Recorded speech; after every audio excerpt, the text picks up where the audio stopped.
Tissette pour ces mots gentils. Et je rebondis d'ailleurs sur ce qu'il a dit pour vous prier de m'excuser parce qu'après mon intervention et les réponses que j'obtiendrai, je devrais me retirer. Je suis en retard de plus de 2 heures pour un événement, et même 2 événements que je dois présider. Voilà. Je reviens, permettez-moi, encore sur le monnayage, parce que une de mes représentantes, qui est aussi candidate à la députation nationale, a été plaidée pour quelques-uns de ses électeurs dont la carte a connu des problèmes de défectuosité. Et là, malheureusement, et c'est vraiment scandaleux, des agents de la CENI lui ont exigé de l'argent. Donc, à raison de 10 000 francs congolais par duplicata. Je vous prie, Monsieur le Président, de tout mettre en œuvre pour non seulement définitivement éradiquer ce genre de pratique, mais aussi trouver ce genre de responsables et de les sanctionner sévèrement, parce que ça commence comme ça et on ne sait pas comment ça va finir. Donc soyons très prudents. Alors, je voudrais aussi faire une autre observation à propos du décalage horaire entre la zone ouest et la zone est. Est-ce que le fait qu'à l'est, le scrutin se terminera avant, 1 heure avant normalement, il sera clôturé 1 heure avant l'ouest, ne risque pas de donner l'occasion à certains mal intentionnés de faire des... je pensais ici, par exemple, à 1 heure conventionnelle, uniquement pour ce jour-là, d'avoir une même zone horaire sur toute l'étendue du territoire national. Serait-ce possible d'en arriver là? Et ainsi, on pourrait commencer à 6 heures pour tout le monde, 6 heures à Kinshasa, en supposant par exemple qu'à l'Est, pendant qu'il sera 7 heures, on ramène l'heure à 6 heures aussi, et on le fait. Donc on le voit par exemple en Europe, il y a des moments où on passe à l'heure d'été et à l'heure d'hiver. Donc c'est possible, c'est une convention, il suffit simplement de se mettre d'accord tous ensemble. Et ainsi, il n'y aura pas de suspicion ci et là. Alors, quelqu'un a posé cette question ici.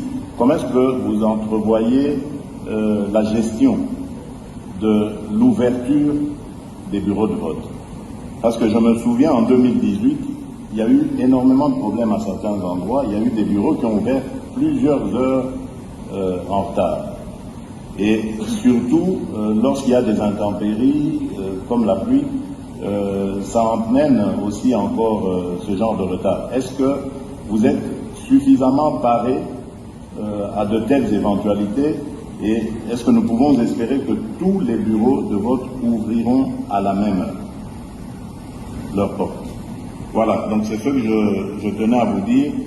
J'attends donc votre réaction, Monsieur le Président, avant de pouvoir me retirer. Je m'excuse en tout cas encore une fois auprès de mes collègues candidats, mais le devoir m'appelle. Voilà.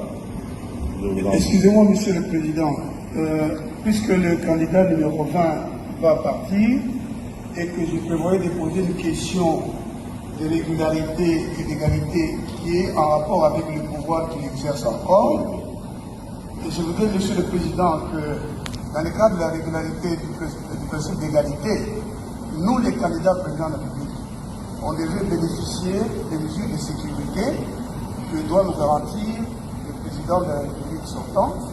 Et je voudrais qu'il nous dise, avant de partir, quelles sont ces mesures. Parce que si nous sommes égaux en tant que candidats, mais nous ne le sommes pas en réalité, parce que pour que le président candidat arrive ici, la route était barricadée partout et il a pu arriver tranquillement. Mais nous, on était dans des embouteillages, il a fallu négocier.